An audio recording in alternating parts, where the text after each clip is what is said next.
everybody. Thank you again for watching or listening to the podcast Tell Me Your Story. This is your host, Chris Baker. And today, I just want to simply say what an honor it is to have Felicia Hood on here. Give it up for her. And today, she's coming on to tell her story from the very beginning, where it all started off, the roots where it took place, to, that good stuff where you get in high school, all the fun experiences there. And then how she got to her career, and then, some other juicy stuff. So, welcome. Welcome, welcome. So, let's just jump right into this, Felicia. Okay. Let's start. Where did your roots take place? Where does it all start for you? Well, I was born and raised in Cleveland, Ohio, on the east side of Cleveland, 66 and Wave Park. Well, actually, I was born on Lakeview, and my mother and my grandmother moved on 66 and Wave Park when I was like 6 months old. And that's where it started. When I was 5, my mother and father moved to the west side of Cleveland. But I was 1975 because my father, he was employed at Ford Motor right there on Brook Park for 39 years. So we moved closer to his home, to his job.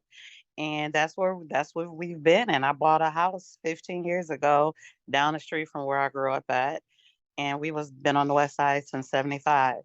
Mhm. Born and raised in Cleveland, Ohio. So, does that mean you're a brownie?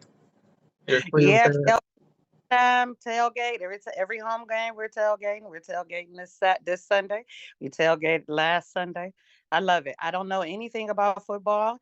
I love the party though. I'm a basketball girl. Oh, Yeah. the Cavaliers. So, Yeah. being from Cleveland all your life, tell me what it was like, that parade, man, back in 2016. It feels like it was just yesterday, but tell me what was going on.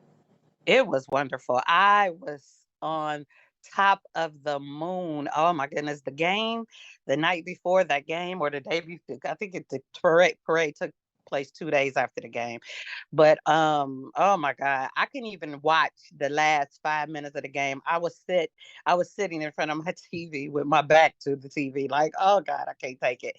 But the parade was insane. I mean, everybody showed up. It was a nice, peaceful, celebration.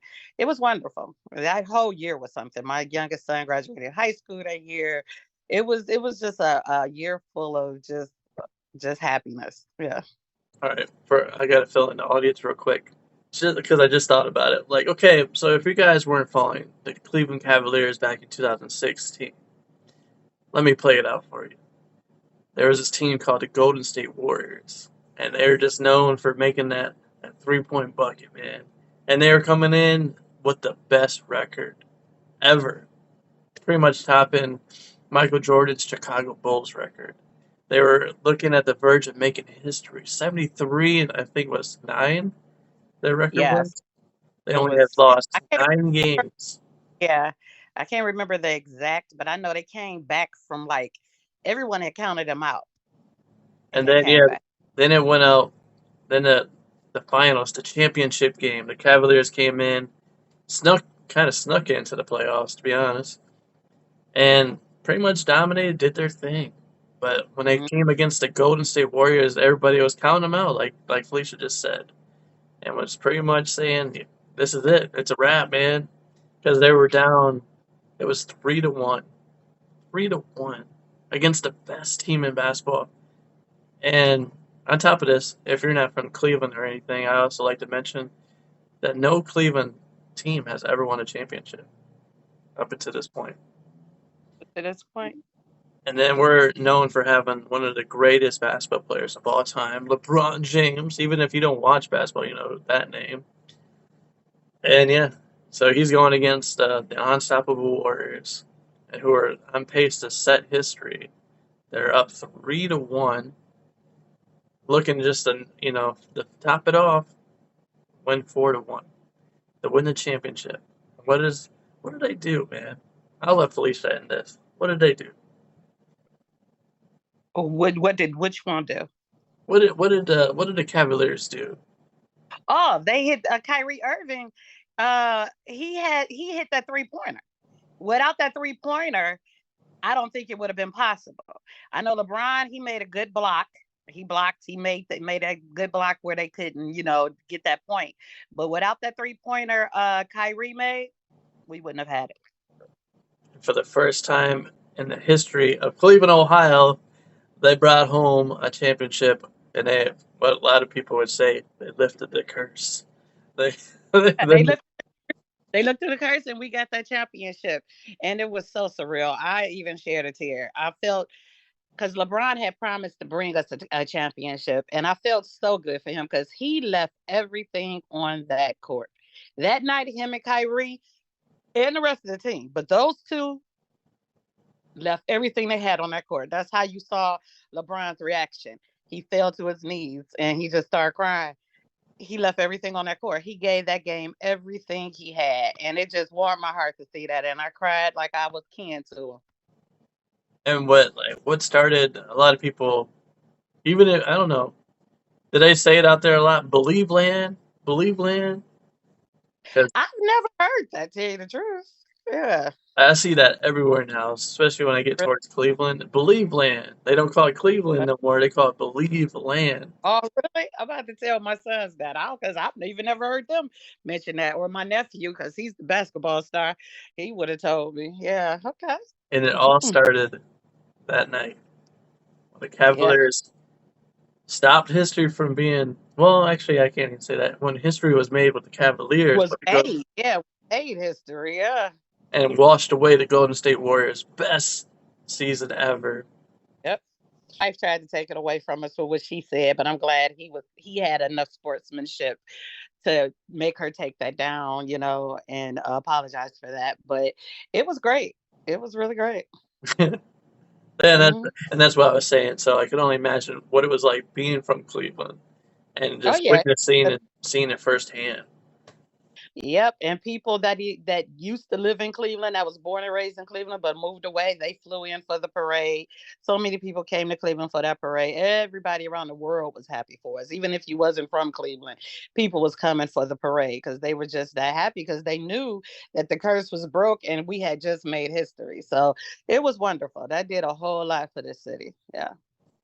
And now tell me, being in business and stuff, did it actually help Cleveland, like bring home a lot of business? Did it create more like possibilities out It started something because I see they start building out their welcome center. They start making downtown Cleveland more vacation and tourist friendly. Because the way it looks now, it wasn't like that when I was growing up. So now it's more tourist friendly. It's more is the aesthetics is better, and it's more to do downtown. They offer you more. They're doing everything they can to bring people to Cleveland. So yeah, I think that helped a lot. That put us because we're no longer the mistake on the lake. there? Describe to the audience what Cleveland used to be like instead of what it. Because a lot of people will probably think Cleveland, oh, it's a city. Kind of explain what it's like for, say, someone that's never been there. What was it like in your childhood? In my childhood, Cleveland was very fun. I considered it very boring. Um, wasn't really nothing going on. Tower City was not Tower City. They started building Tower City when I was 17. It used to be Terminal Tower. It used just to be the Terminal Tower. It was just one big building, and you basically just went in there to go to the Rapid, the transit, station. But when I was 17, they started building it out, and it became Tower City. But for the most part, it wasn't like a big deal. We didn't have no big national disasters. It wasn't murder capital like it is, and like it is like third on the list or something. Now it wasn't all that back then. Things closed.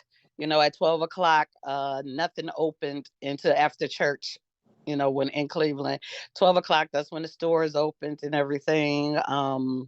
It was safer. The west side of the Cleveland, though, was very racist. We moved over here in 75, you can imagine.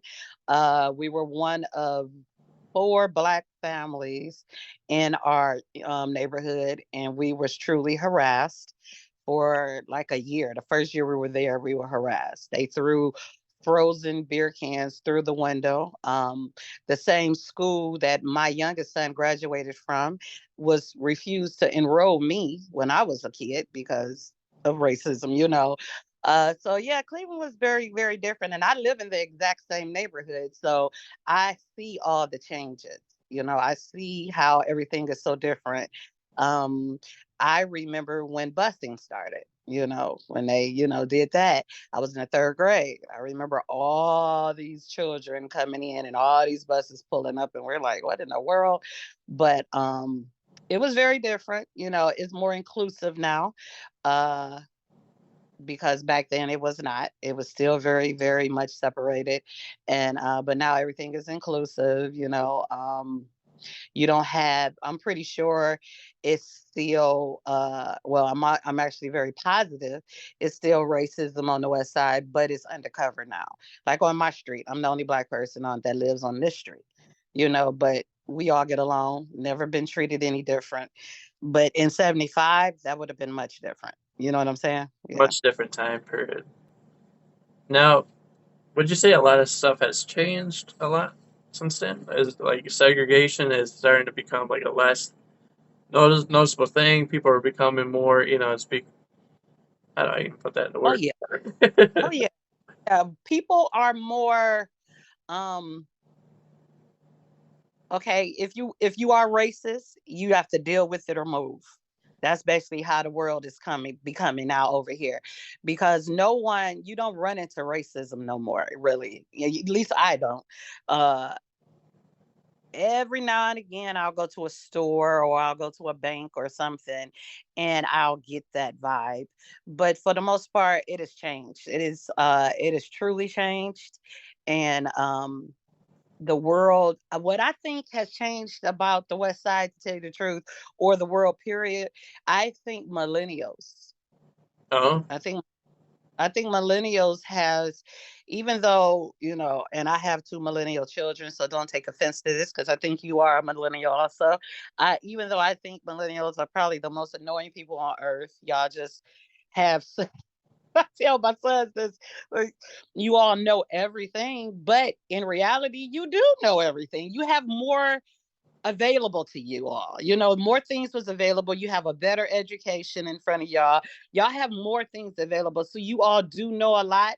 And you all come from, when you all would being coming up and, becoming the world, the children that was being born was coming from people my age. So we're not racist, most of us anyway. We're not racist. So you all were raised differently. So you all are all inclusive. You all are inclusive bunch. So that's why I think the world is changing in the direction is going, because your millennials are getting older and older. Y'all are going into the jobs. Y'all are becoming executives, VPs. You all are controlling things. So therefore, if you have someone behind the desk that does not have those racist attitudes, the culture has no reason. It has no other reason but to change. It has to change because the head is not on it. If that made any sense. amen to that. Yeah. I fell in between. I'm actually from the '90s. Oh, well. Oh, okay. Okay. So you're younger. My son is a millennial. My son was born in '98, and one was born in '88. I know Jadel, my oldest son, is like on the low end of the millennials, but my youngest one is a millennial. So, but you all are more inclusive. I come from an era, born in '70, come from an era where it wasn't like that. You all come from a more, let's get this done. We all the same, acceptance. We didn't have that in my era. And back in the day when I was growing up over in this neighborhood and on the west side, everybody was from that era. If you look like this, you're over there. If you didn't do this, you're over there. Everybody was always stereotyped. You all don't get off into that. And I think that's why the world is moving in the direction it's moving, because you all are growing up and running it. That's just my opinion. It is fun. Like, what's funny is I heard you say it to yourself. You don't even hear this nowadays, but I remember hearing it when I was a kid. Is you're from that side of town? You're from that side. I can't tell you the last time I heard that. I think it was probably when I was a kid, actually. A lot of members. Yeah, a lot of family members would not come visit us. Oh, y'all over there with all those white people. Excuse me. I'm just telling a story, and it was like going out of town to them. Yeah. It's No, well, I know exactly what you're saying because it's like, don't go on that side of the tracks. I remember hearing those and, comments back in the day. oh, yeah, and up into the late '90s, you still can go into Lakewood at night. A Yeah. black person Oh, yeah. at night driving to Lakewood, you are guaranteed to get pulled over and on some trumped up charges. So up into the late '90s, it just got to the point, and I have a sister that lives in Lakewood now. Got to the point where it's not like that anymore, and it's crazy. How the world is, and some of the things that I'm starting to see, that it made it feel like almost like we were living in 1940 or something. So, but that's that. But yeah, I think for the most part, a lot of people have come to be able to speak up against racism and to say, no, I'm not about this. So I think that alone is kind of pushing out all the ones that's still on it. You tell me it's just like a time to be alive because you're seeing it firsthand from your own eyes. Like you said, you've seen it from a kid, racism at its finest. But now you're living in a time where you're finally seeing it kind of going in a direction where it's being pushed away. You're not really seeing it as much, and it's becoming a Yeah. less noticeable thing. At least, like Yeah. I said, it's not where if you are, you got to keep it to yourself. Thanks to Hmm. the millenniums, they're telling us like, yeah, we're not about hate no more. Exactly. And that's what it is right there. The millennials, you all are all about love, inclusion, diversity, living your best life. And I think that right there alone will change this world if you all keep it up. Hmm. Yeah, and that's what I mean. How can how come we couldn't do that before? Why did it Because take so long? born everybody was born into a certain way. So in black people back in the day, my uncles and my grandfather's era and all that, they were raised not to trust the white man, Yeah, not to trust. So therefore, even if we liked you, even if they liked you, they weren't going to trust you. So they was not going to have you come into their home. You was not going to know but so much about them, and it was going to be the things that you needed to know. And most of the time, the white people that you came in contact with was at work. My father, he had a million stories about his 39 years at Ford Motor, about how racist they were and the jokes they used to call the bar that the black people went to, they called it Monkey Island. They were always, yeah, he always talked about things like that. So um, I think lost my train of thought. Thought about my father and lost my train of thought. What was the question again? well, I'm just thinking too what you said about like just Monkey Island or stuff like Oh yeah. that. You don't Mhm. hear even that you don't really hear anymore. Oh no, you wouldn't hear that no more. But that was back then in the '70s and the '80s. Racism was still alive and truly kicking in certain areas. And my father, he always faced it at work. I, I Always. think the worst ones I ever heard were gorillas on a porch, gorillas on Oh the yeah. porch, monkeys playing in the yard. I Spooks think first spooks time was I've the ever worst. First time I ever came into contact with racism, we had moved out of my grandmother's house and moved to the west side. And I went outside to play. And I just saw children. I didn't care if they was purple with yellow dots. I seen kids. Over my grandmother's house, I just had me and my sister. And my grandmother was the type of grandmother that was very overprotective, and that if she didn't want us playing with no one. Like if the mother drank, we couldn't play with her children. It was that type of thing. So me and my sister played with each other. So now we move out here and there's all these kids. And I'm like, yes. My sister was 3. I'm like, I'm ready to expand my horizons. I'm 5. I need 5-year-old friends. Okay. So I go outside to play with these kids. And that was the first time I came into contact. I didn't even know what to say to them. I didn't know what they were talking about. But I know they called me the N word. They told me to go back to my own a country. They called me a no tail monkey. And I'm standing there looking at them like, And so I would go turn around and walk back in my house and ask my mother, I'm like, Mom, where are we from? And she's like, "What are you talking about?" And that's when I told her about it. And that's when, all hell broke loose, excuse my French. My mother went out there, told their parents, and it just like snowballed. Like it was just the parents was more racist than the children, of course, because that's where they got it from. First And talk. it was like that almost a year. Yeah, it was almost a year before my mother and my family was able to calm it down. Hmm. So going into your schooling experience, was that like that at all? My schooling, Yeah. some of the teachers, but never the students really. If the students were like that, they didn't. Only time I can see that I might have been a part of something like that was in the second grade. These two girls, but we were kids. I could have been something else. But the schooling, no.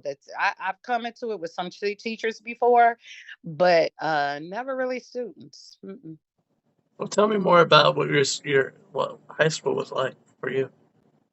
I went to high school. I went to West Tech, class of '88. Um, my Woo, mother wouldn't let me with woo. my friends.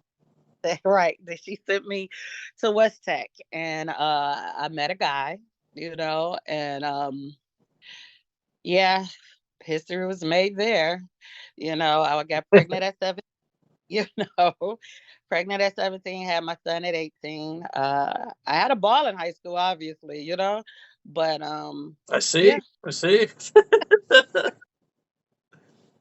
yeah, but he was before that, when I went to high school, he was my first everything. I did not date or look at another guy from the age of 16 up until I was 22. He was, we broke up there. Yeah. Okay, and so kind of talk about the millenniums because I would say they're the generation raised by the internet. So in '88, did you guys have computers yet, or was it becoming a thing? Or It was, we had the ones where you might not know. I don't know if you ever seen them.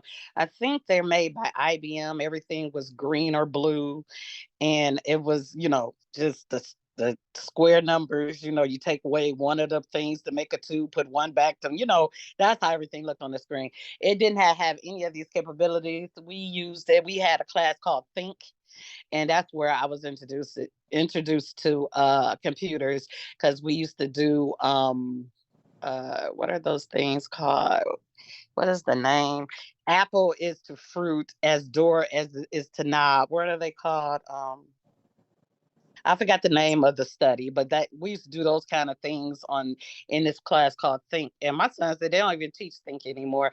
I don't know why they even came up with the class. It was such a stupid class. But yeah, but we didn't have a lot. The first time I came into real live computer play is when I graduated from high school, and I went to this technical school to learn how to use computers.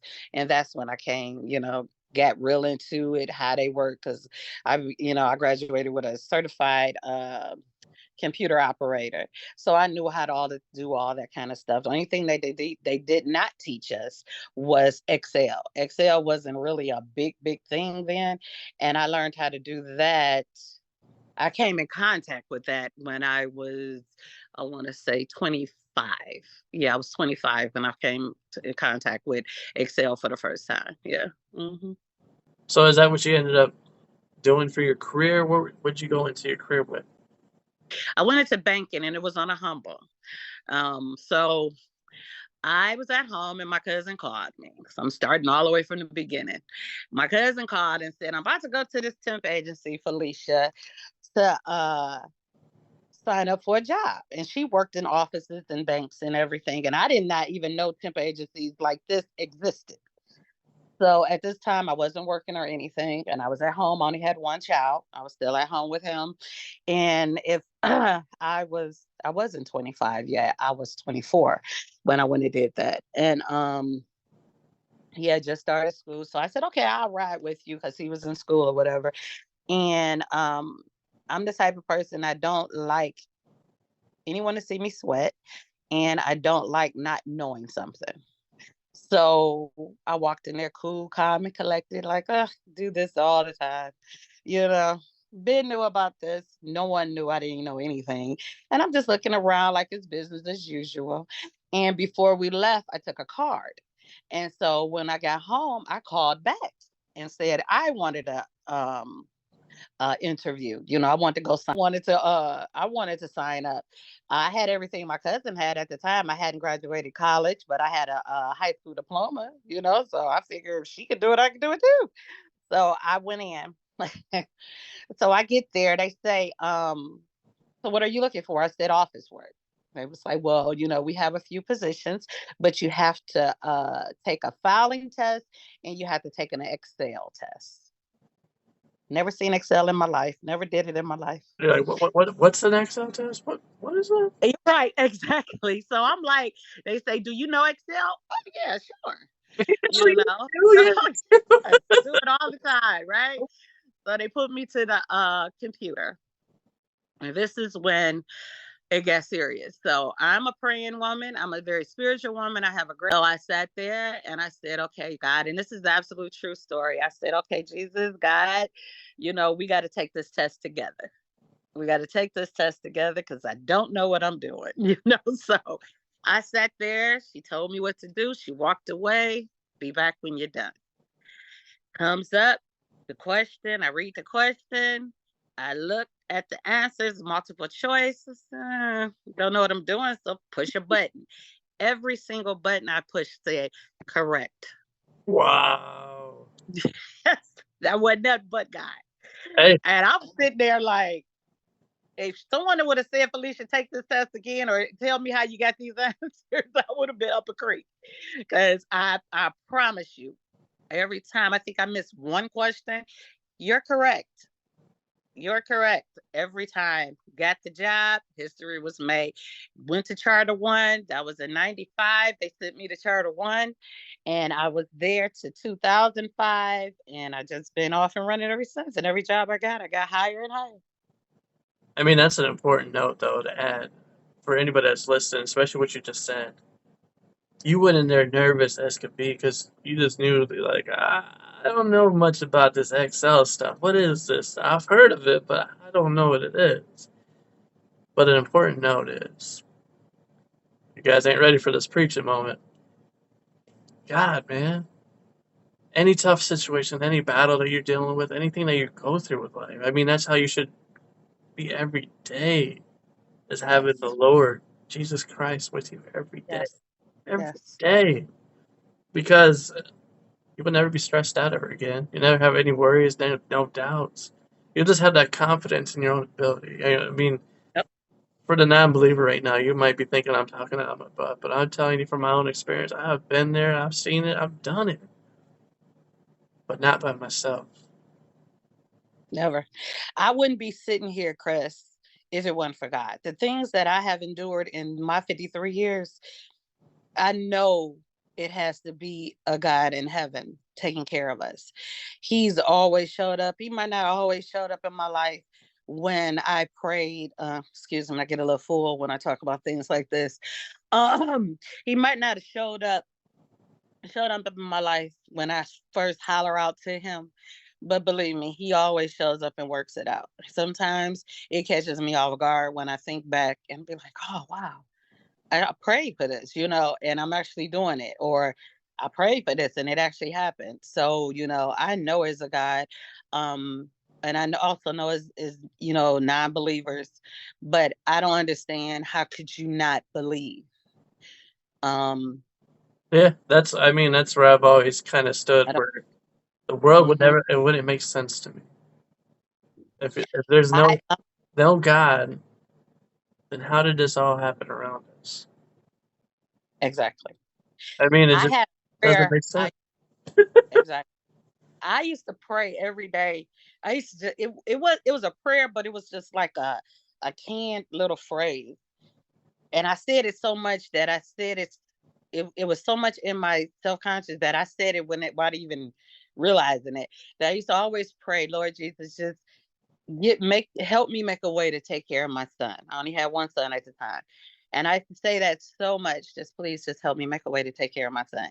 I said it constantly. And I've always did everything possible to build up my skill set to, make a better life for my son, to make a better life for myself. And I just kept pushing, and I have fell more times than I care to mention. I have scraped both my knees and bust my head wide open. I have lost it all, gained it back, lost it all, gained it back, but I just kept pushing, and he is continually blessed my life over and over again. I didn't have a good childhood, even though my father made over $100,000 a year. I didn't have a good childhood. Both my parents were drug addicted. I lived in cars.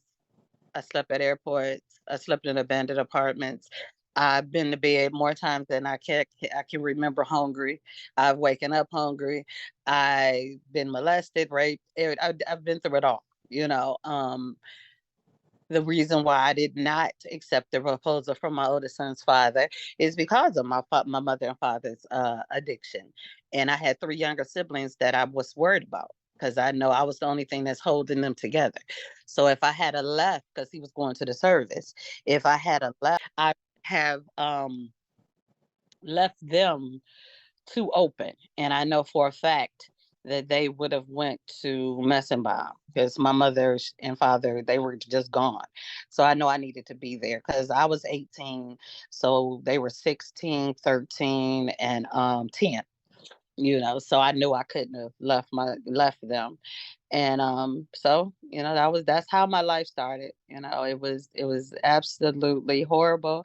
I'm still going through it. I still suffer from a lot of childhood trauma. I'm in counseling. I have PTSD.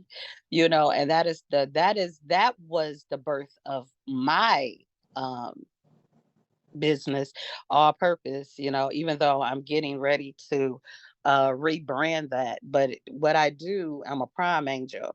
And what I do is I help children. I help anybody really, but my main focus is children. And I want them to have no child should ever go to bed hungry. No child should be hungry, period. And I try to help with anything I can, any type of person that needs my help. I have adopted a family that was just came here from Puerto Rico. I adopted them and I helped them out. I gave them food and clothing and money. And I invented not invented, but created this program, Prime Angel.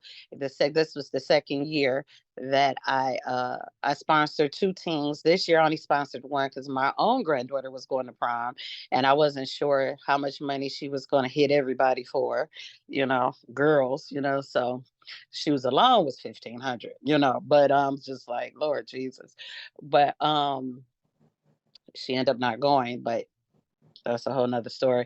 But I saw only sponsored one girl this year. But those are the type of things that I do to not only heal myself, but to try to ease it for someone else. If I could ease any kind of pain or any kind of stress from being hungry or not having the proper things or whatever in someone's life, especially a child's life, then that's what I want to do. And that's what I'm trying to build. I'm also in the process of now is trying to get a home for children that age out of foster care. And I put together a 2-year program. So now I'm just on track as trying to get the funding to get the building or whatever. But that's what I want to do now. Yeah. I love seeing how God works in people's lives. I mean, just like from what you said, that tragedy that you dealt with, everything that happened in your life, planted a seed within inside you that took root, and as it's now blossoming and growing into the surface and all around us, you're creating this amazing person that's coming out of you. And the Yeah. program that you're doing to help kids so that they never have to deal with what you dealt with. It's Yes. crazy how God works in our lives. I had to sit back and think, in order to have a testimony, you have to have a test. So all that tragedy, all that pain, all that suffering that I had to go through, from the age of 10 up until I got my own home, uh, it is not in vain, because now I can basically relate to anything. And, I can empathize with everything basically. It ain't too much I haven't been through, and it made my heart a certain way that I can't stand around if it's in me, if I had the power to ease it for another person, I just cannot not do it. That's just not who I am. And I am a true advocate for humans, but I am truly an advocate for children, you know. God created a warrior inside you that no matter what, you're going to battle. You're going to Hmm. battle. You're not gonna allow that stuff to happen. You said nope. It ends at me. I'll never let that Yes. happen again. I can't see it, you know. Children, you're supposed to go to battle for them. These are little human beings that just got here. They haven't been through nothing, at least, you know, they're not supposed to, but it's a lot of them do. But when they're first born, they haven't been through anything. So you have the opportunity to create this wonderful human being, to pour into a person and to make them the best that they can be. How could you not do anything other than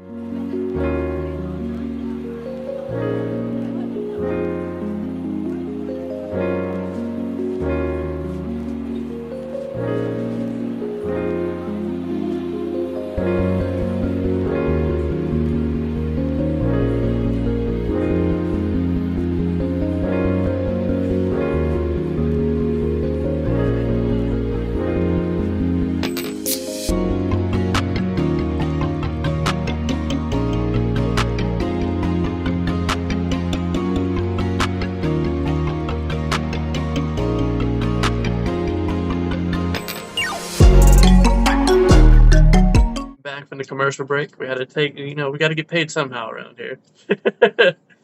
But before we are rudely interrupted by those ads, Felicia was beginning to talk about just being a warrior for children, yeah, stepping up to the plate when we're all supposed to. She was beginning to talk about and touch on how no child should really deal with any trauma at a young age. These are little human beings, as she quoted, that are coming into the world with fresh minds. And we need to step up to the plate so they can build those minds for the right thing and not have to live with tragedy and all these reminders of what happened in the past. But so we can develop those little minds to grow and create our better futures. So I'll let you exactly. continue now.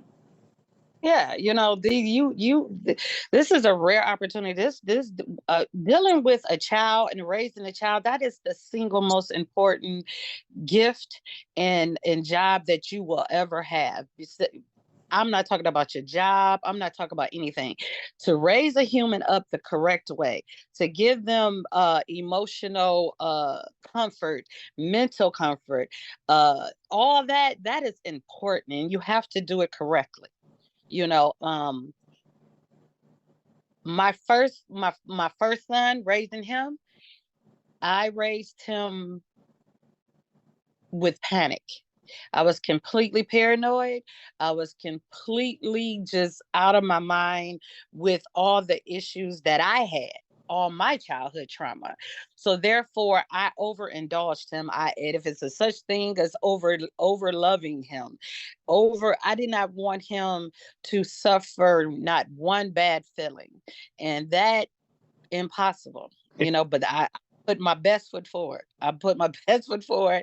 I never broke a promise. Even if he brought me home F's on his report card, he still went to the mall.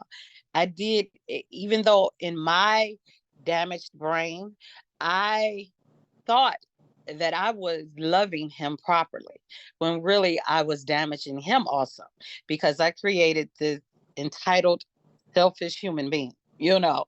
And he's an adult. He's real grown now, so all of that stuff he's come to terms with. But and he's, you know, not as bratty as he was, you know, but he's still a big brat, you know. But I created that because I thought that if I did everything different, if I did everything the opposite of what my parents did, then my child should be okay. So I went on this whole thing. And not only that, I was out my mind with protection. Oh, if you looked at my child cross-eyed, I was in your face. Oh, Yeah. Yes.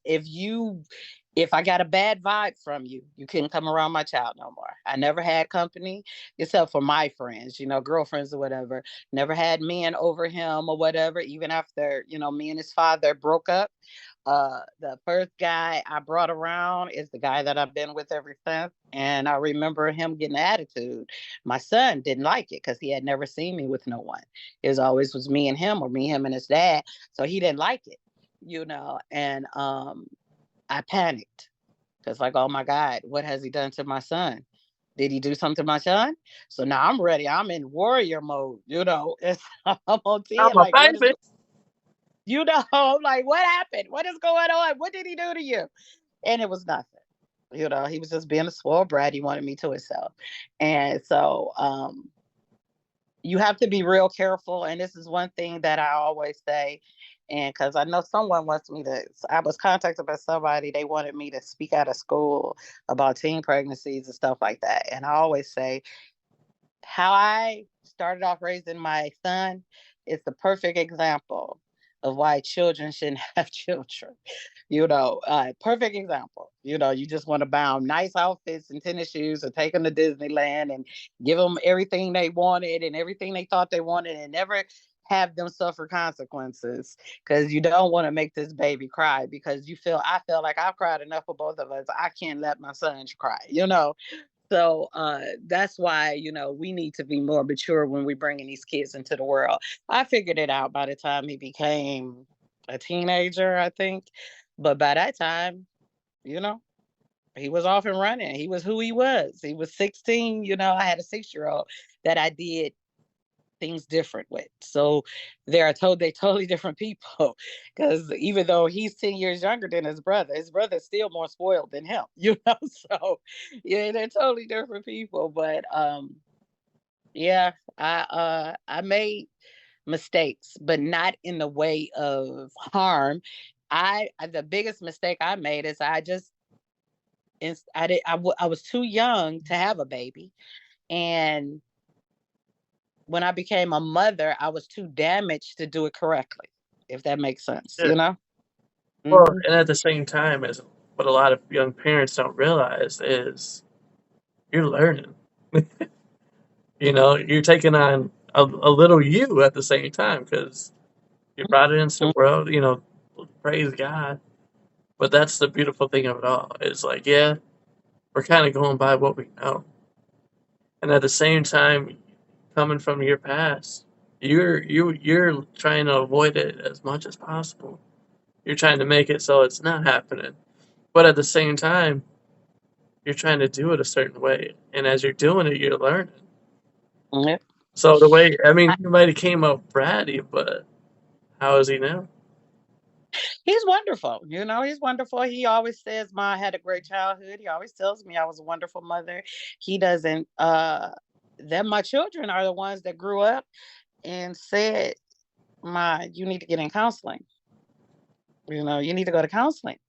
You know, um, you're still suffering from a lot of things because you went through horrible things in your life. So I don't know why you don't think that you needed counseling, Mom." So they're the reasons why I went to counseling, but I have two wonderful sons. They grew up, I can't ask for better children. They really look out for their mother. They really love me. Uh, my oldest son, I get on his last nerve, but because he tells me, I don't need all that love. You don't have to hug and kiss me all the time. Take my love, That's baby. Take my love. I'm not that type of person. I know you love me, Ma. I'm just not that type of person. So that my children, like I said, I have to treat them totally different. Like my youngest, I can hug him 5 hours of the day. He wouldn't care one bit. Come on, He's you can't deny always a been my mother's love. yes, right. Yes. He's just been like that all his life. If I would have been paying attention, if I wasn't so crazy when I was raising him, I would have known that because he's been the exact same person his entire life. He's very quiet, very laid back. He took his father's personality, so they're very quiet, very reserved, very laid back, very soft spoken people. I'm not. Like, you can't knock him. You got the personality from someone. He got it from his father because he didn't get it from me. My youngest is gay. It acts like me, But other than that, yeah. But yeah, that's my little, piece of the story. What else you want to know? Oh, hold on. They're sending me stuff right here. Director just gave me some questions to ask. All right. Oh, I'm going to start asking. I'm going to start asking. Take it easy. All right. So we're going to step back into your background a little bit. So the first question they gave me is, can you tell me about your background and experience in the field of banking? yep. I've done when I first walked into a bank. When I first got hired at a bank, it was Charter One, and no, actually, I keep forgetting about this other one. It was National City Bank. I had hired as a teller. National City. At National City Bank, I was hired as a teller, but I only did it for maybe 2 weeks. And they was having so many robberies and stuff that scared me to death. Kind of And worked out. then, Got out of there too. right, and then I got a call from Charter One, and that was the one I stayed in forever. And yeah, that was that. And I've done everything from intake to underwriting. I've done it all. I've done quality assurance, quality control, mortgage servicing, loan servicing. I was the subject matter expert over insurance. I worked in community reinvestment, data analytic analyst for KeyBank. I've done it all. I was disbursement. I've done closing. Yeah. Question number two. Although you kind of already answered this question. What motivated you to pursue a career in banking? And how did you get started in that field? Well, I told you the story about how I went to the temp agency. That's how I first got started in actually working in behind the scenes in corporate. The National City Bank, I applied on my own.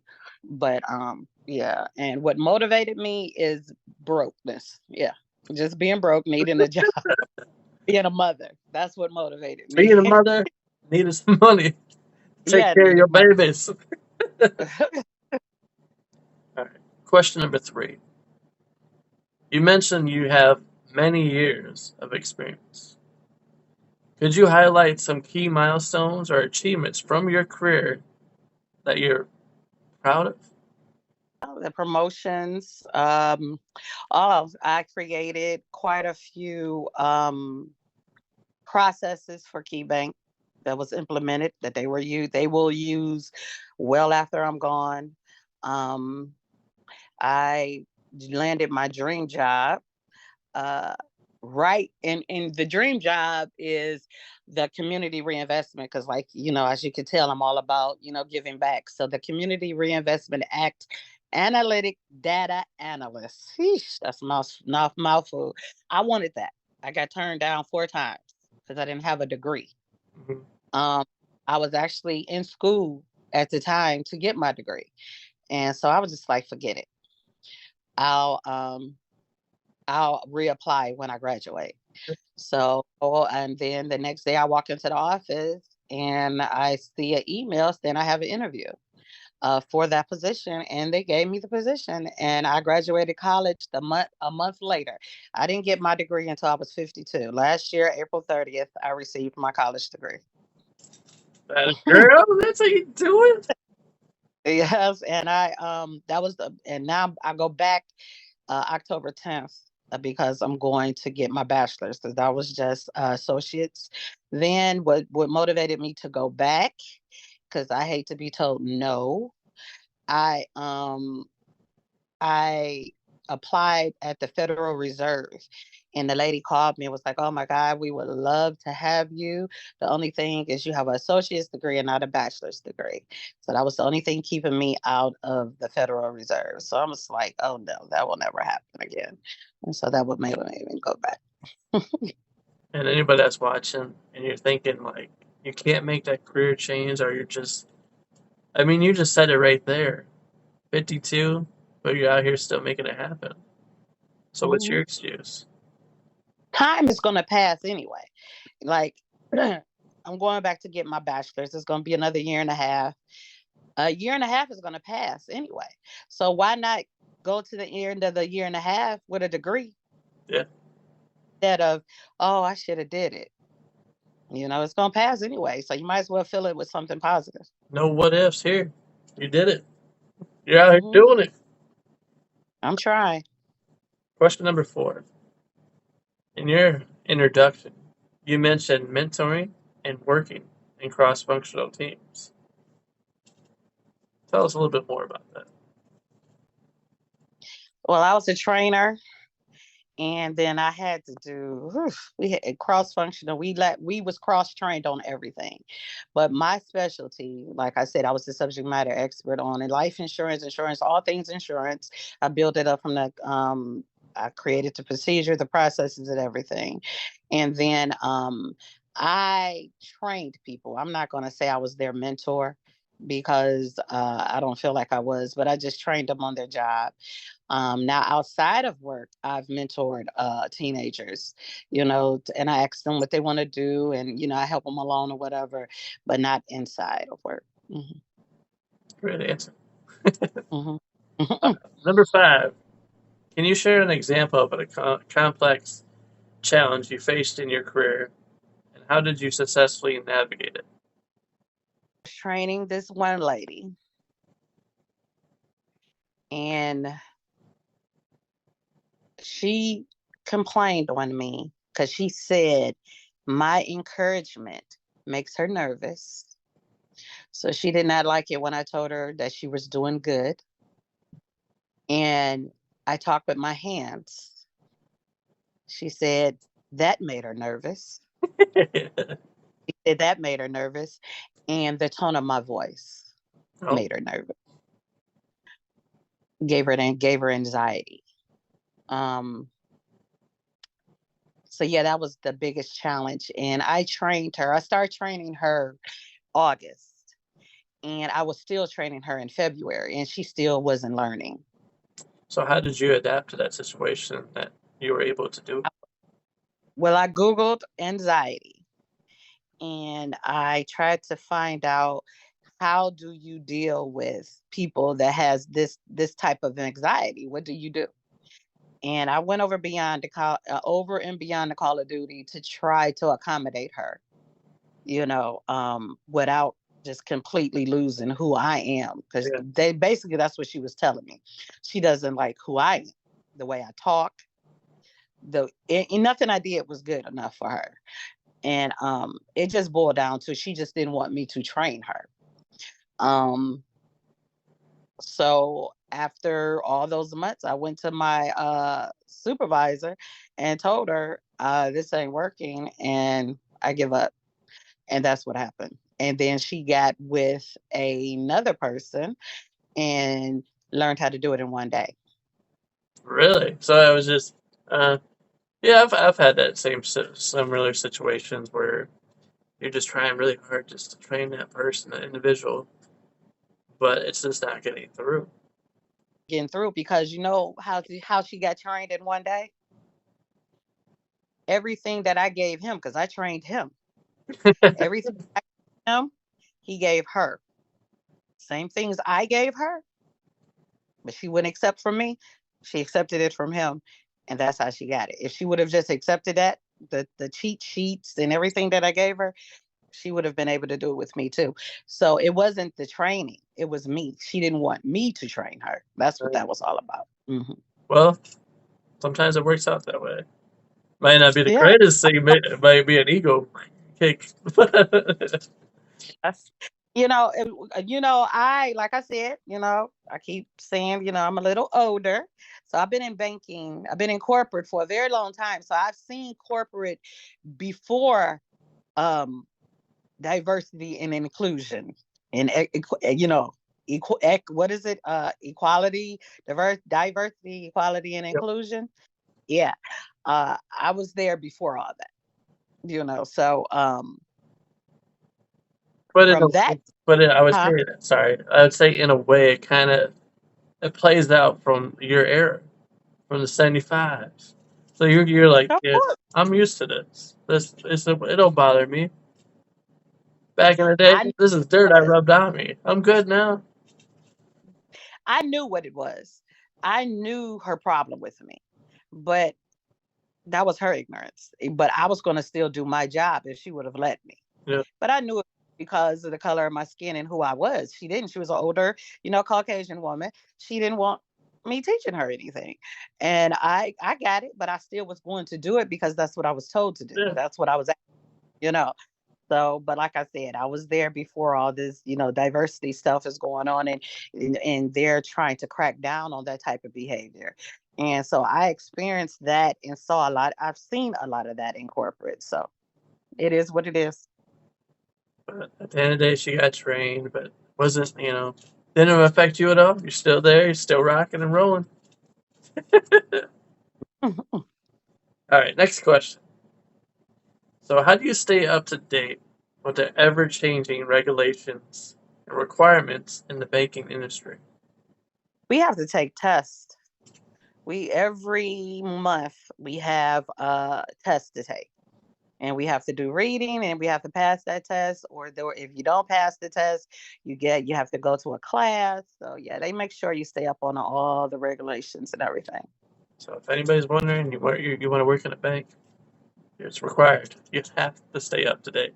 There's no Oh ifs, yeah, ands, or buts. You got to take that class if you oh fail yeah, the test. oh So, yeah. study, study, study. And we're living in a They time give where you it's at all the your material, so man. it's really. I've taken it, and it's not it's repetitive too. So if even if the regulation hasn't changed, you're still going to get the test. So You to still make sure get you still remember and you still know what you're doing. Yeah. okay. Can you give me some insights into your approach to problem solving in the banking? It's really not an approach. You go to work, you see what's going on, and you get it done. I really don't have an approach like a method. I just do it. And if it can't be solved, you do your research. You make the proper phone calls, and you get it done. Now, if it's with another human, if I'm having like a conflict with a coworker, then yeah, I am a straight shooter. I'm a straight shooter. I don't do the uh I wonder why, that person is angry at me. I'm not that girl. If I feel like I have offended you, or if I feel like you're feeling some type of way to me, I will address it. And I've called plenty meetings, about that. I need to know what's going on because I'm with you all more than I am with my family. So therefore, if I got to sit in the office with you anywhere from 8 to 10 to 12 hours, and I've worked 14-hour days, then we need to have a conversation and we need to have some type of resolution to whatever's going on. And I call a meeting, we hash it out. Sometimes it's not that easy. Sometimes we just come out of the meeting with an understanding. Still not a friendship, but an understanding. I'm fine with that. Everyone is not going to like me. I had to come to that conclusion years ago. So therefore, I'm not looking for people to fall all over me, but I do want to be respected. And what I do, my approach to everybody and anybody, I don't go by the philosophy of respect is earned. I don't do that. When I meet you, you automatically have respect. Now you can lose it, but you don't have to earn it from me. But you can lose it, and then you would have to earn it back. But at first meet, I respect you, and I expect people to respect me also. And I feel like if you have respect, everything else falls into place. Well said. Well said. Mhm. Couldn't have said that any better. Especially, Mhm. you couldn't have said that any better. Just like when you started off with people, when you meet people, you have the respect. But people, you can lose that. I think that goes for everybody. I like how you said that. Mhm. Okay, final question. Might be a challenge for you. I don't know. Watch out. What advice do you have for individuals looking to start a career in banking? There, that's all the question. Make sure that's what you want to do. Banking is an ever changing world. It has plenty ups and downs. I've been laid off 5 times. Um, in the 30 years I've worked in banking, I've been laid off 5 times. So you have to get ready for that. Um, every day you walk into work at a bank is change. Nothing is going to be the exact same every day. Something is always changing. So if you cannot deal with change, if you like things to be a certain way all the time, then banking is not the job for you. But if you want to grow and enhance your skill set and learn and a lot about a whole lot of different areas of finance and corporate behavior, then yeah, banks is the way to go, because you'll get um you'll get a skill set that can carry you everywhere. You really can. It's not only about money, because I didn't deal with money. I dealt with paperwork. I dealt with commercial properties and insurance and knowing how to read a title, things like that. I have a lot. You get a lot of skills that can carry you in any job. Mm-hmm. But you have to know that's where you want to be, and you got to be ready for change. If you don't like change, banking is not for you. All right, you guys write that down. And you got to be honest. Got to be honest with banking, because you're dealing with a whole lot of personal information. I'm dealing with multi-million-dollar commercial properties. You're dealing with all these people's business and all their most sacred, information. So you have to be a very honest person, learn how to keep your mouth shut.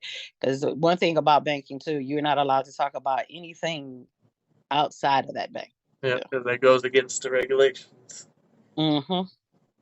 Can't talk about anybody's personal banking information. Like, oh, so and so's got this going on here. I'll tell you what. Exactly. Years ago, I worked with a woman. I worked with a guy rather that got fired because him and his wife was friends with a woman that worked there and their husband. They were friends. So the guy got a raise. Wait a minute. No, the girl got a raise. And both of them were talking about it, talking about her raise. And she said how much she made. Well, he got offended by it. It was the other way around. She got offended by how much he got a raise for and went and told that she knew how much his raise was for. That is the number one rule in corporate. You do not discuss salaries. And even though they were really good friends outside of work, she went and told on him and he got fired. Wow. Mm-hmm. Jealousy at its finest. Evilness to me, because she didn't have to do that. Nope. Mm. Got him fired. All right, as we begin to wrap this thing up, I just simply want to say thank you for coming on and telling your story, talking about your career. I hope whoever's listening, watching, definitely took it all in. I don't know how. I mean, it was a pretty boring story. So whoever's listening was probably like, "Really?" That was a great story. You inspired somebody, or everybody that's watching, really. Can I ask you a question? Yeah, go ahead. What made you come across my profile to interview? God. Oh wow. God. God. He connects me to everybody. And I sent the message out to you. You responded. And here we are. You made it happen. Wow. Yeah. You could have Was chose that no. good enough? You could Huh? have chose no. You could have said no, but you didn't. That's what I call God. God's work. I mean, I didn't mind telling my story. Um, I thought it was going to be different. I thought you was going to ask me all kind of personal things, but yeah. Mhm. I mean, I could have went that route, but nah. This is about you. In an open book. I'm actually in the process of writing a book. It's going to be called My Grandmother's Hallway, and I'll tell the whole story. Well, that's what I was about to get into real quick. With the bonus questions as we wrap this up, I just want to let's jump into that. So, outside of banking, what else you got going on? You said you're about to write a book. What's up? It's called My Grandmother's Hallway. It's going to be on my life, from the beginning to end, all the dirty details. And like I said, I do the nonprofit. I'm also an assistant executive director for Yes Youth Empowering Society. That's a life skills college that we're building, and is based on Marcus Garvey and his beliefs and everything. And then I created a hair oil and a beard kit beard kit called Peach Fuzz, and my hair oil is Black Roots, and I have that under the umbrella of Insurmountable LLC. Insurmountable is a very near and dear to me because the things that should have taken me down and should have broke me did not. So that's why I named my company Insurmountable LLC. And yeah, so that's what I have going on. Other than my giving, I cook food and I give to the homeless. I always make sure I have money in my purse for when I stop at the light and then someone, yeah, that's just who I am. You're an incredible woman. Thank you. I mean, God has truly blessed you. What a gracious heart, amazing heart, and I get to tell Just wish you do more. amazing things, man. I could do more, it costs because everything I do out of my pocket. I don't have any help. I don't have any grants or scholarships or anything. Everything I do is out of pocket. So, it's coming slowly but surely, but like my end game is that home because I was looking at TV and I just realized that when those children turn 18 that's in foster care, that they're just given a check and sent off into the wild. And I'm just like, huh? I was like, that just didn't seem right to me. And that's what put that on my heart. And that's how I developed the 2-year program. So now, like I said, I'm just doing the footwork now to try to just get it going. Working for God, man. That's what you're doing. God puts it Yeah. on your heart, and you do the next thing, and He's working. And I always learned that. I learned that my grandmother taught me that when God puts something in you, you obey it. So when I feel something real strongly, when something just drops on me, I know that's Him talking to me. That's how the prom angel came about, and this is how this house came about. It just popped into my head, just dropped on my heart one day. And I just started doing it. So that's how I try to live my life. I try to listen for His voice. Uh, I know my significant other, he doesn't get it when I be giving out money. Let me tell you this last story. It's a true story. True story. I order DoorDash um a lot. I have an empty nest and some days I just don't want to cook. So I'll order DoorDash. Oh, we all. So this one particular day I had my little great nephew over here. And I was ordering him some Five Guys. He loved their fries. He called it Five Fives. I ordered him Five Guys and he loved chips. So I ordered his chips. Well, this lady, the door dasher, she was like, well, the store did not have these chips I wanted. And I was like, oh, that's fine. Don't worry about it. And so she was coming to bring it and she went out her way to do something else and she texted me and said that I have your chips for the kid, so don't even worry about it. And I thought that was the most wonderful thing. So I had said, I had planned on in my head, I said, I'm going to give her a good tip. I always tip anyway, but I wanted to give her something extra. Just like you and I are talking, the Lord told me, give her that money in your purse. So I'm still human. I'm still a human being. And I had a $50 bill in my purse. And I'm just like, and I heard it loud and clear. Like it was just so strong in me. And I get like a parent with a child. He was truly chastising me because I was questioning him. And I'm like, huh? And I probably said it out loud. And I know I did because I talked to God like he's standing in front of me. And I'm like, what? And he was like, give her the money in your purse. And I'm like, all right. I wasn't gonna do it. But then I heard my grandma. So let me do it. So I was like, so the lady came to the door. And me and her, I said, I have a tip for you. And then I gave it to her. I gave her the $50 bill and she looked. And she looked back up at me. And she was like, this is not my first job. I have a job. She was like, I only do this to get my son what he needs for college. Wasn't that something? Mm-hmm.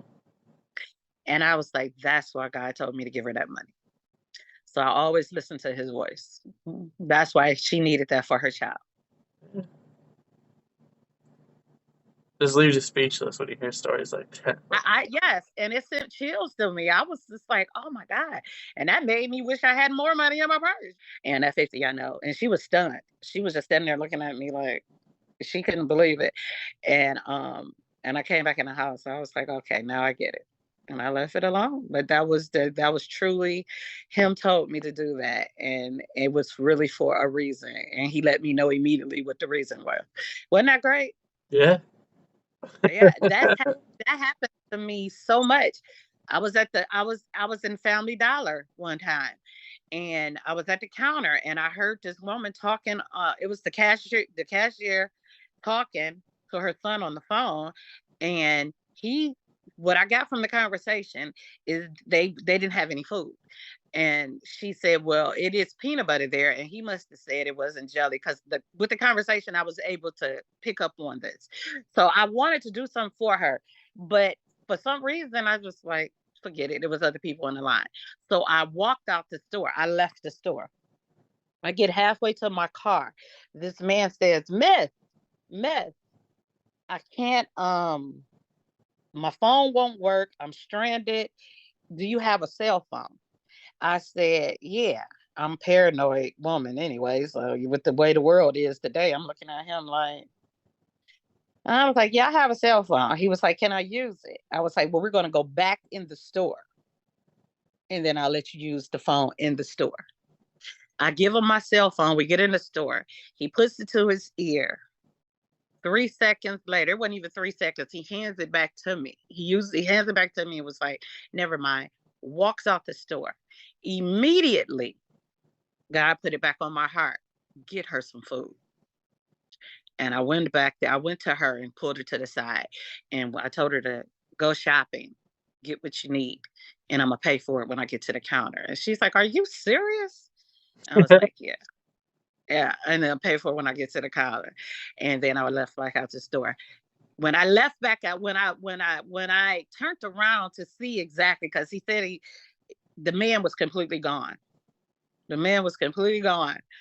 And I was like, yeah, he was sent to get me back in that store because God know what a scary cat I am and paranoid I am. So therefore, he knew if I was going to let that man use that phone, that I was going to go back in the store to do it because it's a more safe space and he can't run off, because that's my crazy thinking, but the Lord already knew how crazy I am. So he knew that I was going to do that. And that got me back to that store to be able to get her some food. And just think about that for a moment. How God works, man. He could have, you could have went off with your day, but it was that phone call, 3-second phone call. You called it, and it brought you back to the store. Because God's like, you thought you was finished here? You're right, exactly, Come on and that's what back. like that. I've had so many things like that happen to me in my life. Like from a little kid up, when I was first born, I was born with a veil. My grandmother called it a veil. All my hair was plastered over my face. When I was born, I had all this hair over my face. They had to pull it up and cut it straight across. My grandmother called that a veil. She told me, through your life, you're going to hear the voice of God. You're going to be able to see and feel things, Lisa. My grandmother called me Lisa. Story behind that, because my name is Felicia. My grandmother named me Felicia, but she was the only person that called me that. So, and my name was Lisa, Lisa. So, and all my life, that's happened to me. I see things, I feel things like that from the God, and I've had crazy encounters, and woken up out my sleep as a little kid, and things would be happening in my bedroom. Yeah, I've had a very strange life, but now I understand it. Yeah.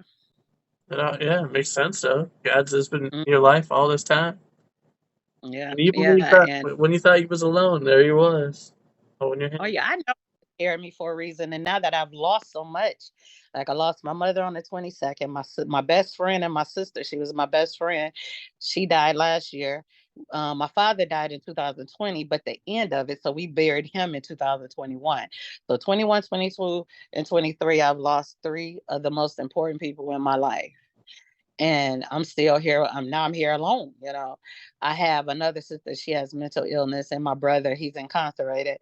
So basically, I'm out here by myself, and I think about everything that I've been through in my life and how all that conditioned me to be able to handle everything. Because now I'm here, but I have all my sister's children, and everybody, all her grandkids and all the kids. And I'm the oldest woman in the family now. So he had to make me strong enough to take this role on because believe me, they are a bunch of stalkers that is constantly on my phone. Auntie, auntie, auntie. But